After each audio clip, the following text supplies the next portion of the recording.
지금요, 대한민국의 경제 상황이 IMF 때와 다르지 않습니다. 매일매일이 IMF 상황이라고 생각하면 맞습니다. 가계부채가 어느덧 1900조 가까이 이제 되고 있는데요. 지금 계속 대출이 늘어나고 있습니다. 줄어들고 있지 않다라는 겁니다. 이러다가 2024년, 2025년 시간이 지나면 지날수록 가계대출이 2천억을 넘길 수도 있겠다라는 생각을 해봅니다. GDP 대비 100% 넘은 지 꽤 오래됐죠. 이게 금방 90%, 95%로 내려오지 않는다라는 겁니다. 이걸 그 수치로 맞추려면 어떻게 해야 되겠습니까? 그냥 갑자기 그냥 대출 중단하는 겁니다. 대출 안 나오는 겁니다. 문재인 정부 말기 때 대출이 갑자기 중단됐던 적이 있습니다. 사람들이 아비규환 뒤집어지는 거죠. 왜냐? 중도금 대출 받았는데 잔금 치러야 되는데 안 들어가진다. 대출이 안 나온다. 어떻게 해야 되나? 뭐 이런 얘기들이 그때 당시에 되게 많이 나왔단 말이죠. 근데 그러한 일들이 앞으로 안 벌어지겠습니까? 벌어질 수밖에 없습니다. 왜 벌어질 수밖에 없습니까? 지금 GDP 대비 가계대출 비중이 지금 100%를 초과했는데요. 이 상태로 계속 가면 대한민국 어떻게 됩니까? 대한민국 그냥 개폭망합니다. 개폭망. 지금 매우 위험한 상황이다라고 봐야 됩니다. 이게 지금 이렇게 계속 가다가는 국가신용등급 하락 안 될 거냐고요. 국가신용등급 하락되면 지금의 시중금리 어떻게 되겠습니까? 개판 되는 거죠. 개판. 그냥 우르르 다 무너진다라고 봐도 거의 무방합니다. 지금 이런 상황인데 안전하게 별일 없이 살려면 어떻게 해야 됩니까? 빚이 없어야죠. 빚이 없어야지 안전하게 살아갈 수 있습니다. 정말로 정신 바짝 차리고 살아야 됩니다. 커피 먹고 싶으면 그냥 동서 맥심 커피, 스틱 커피 있잖아요.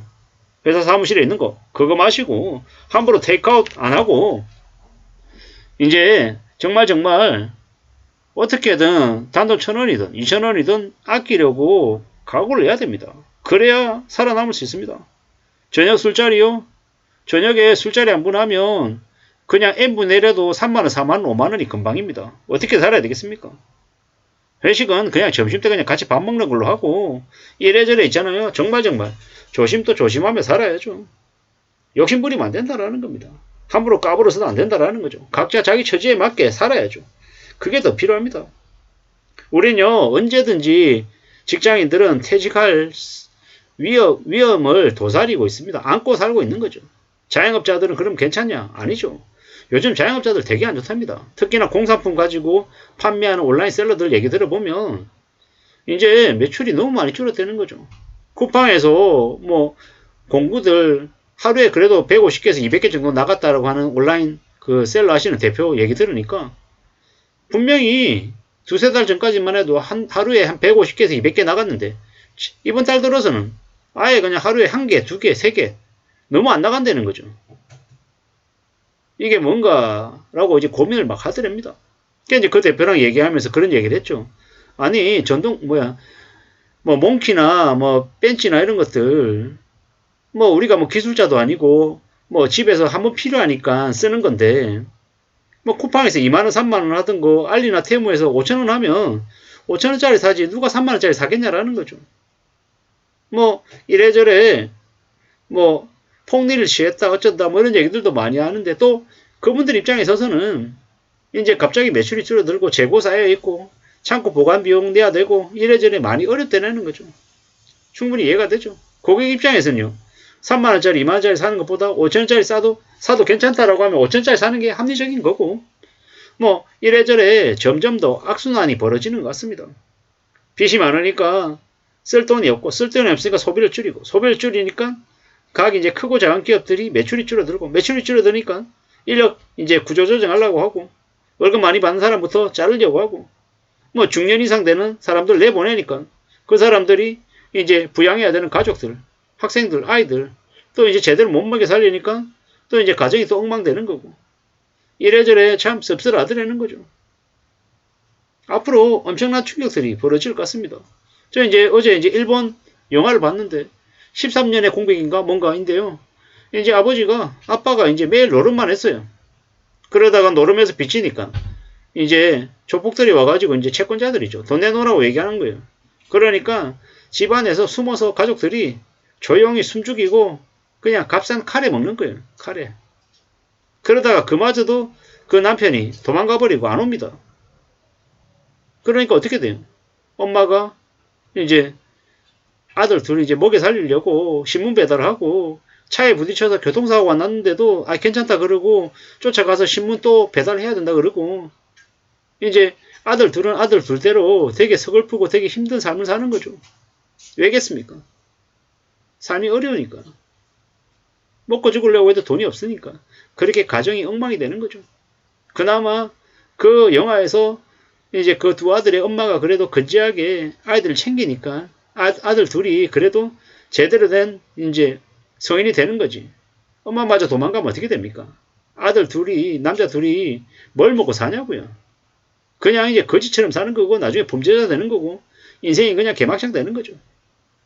별것 아닌 얘기인 것 같지만 우리가 빚을 지면 가정부터 무너지고 가정이 파괴되면 그로 인한 이 사회 문제가 엄청나게 많아진다라는 겁니다. 그렇게 사는 사람들이 생각지도 못할 그런 사람들이 무지하게 많다라는 겁니다.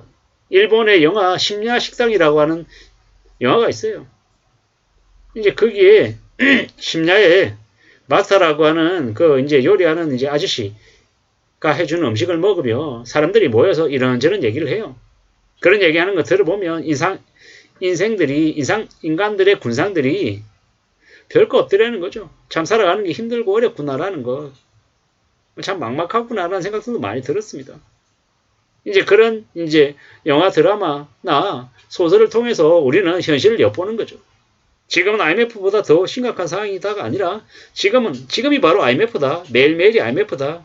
그러므로 잘 따져보고 좀 더 조심하며 살아야 되고 어떻게 살아야 안전하게 살 수 있을까를 고민해야 된다는 거죠. 그렇게 지내야 된다라는 이야기를 좀 하고 싶었습니다.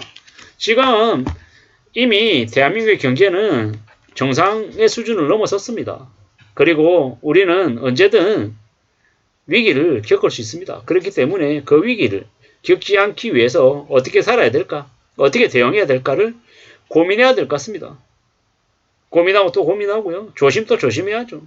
함부로 계란을 한 바구니에 담아서도 안 되고 올인해서도 안 되고 좀 더 조심해야 되고 신중하게 살아가야 되고 겁내야 되고 두려워야 될 것 같습니다.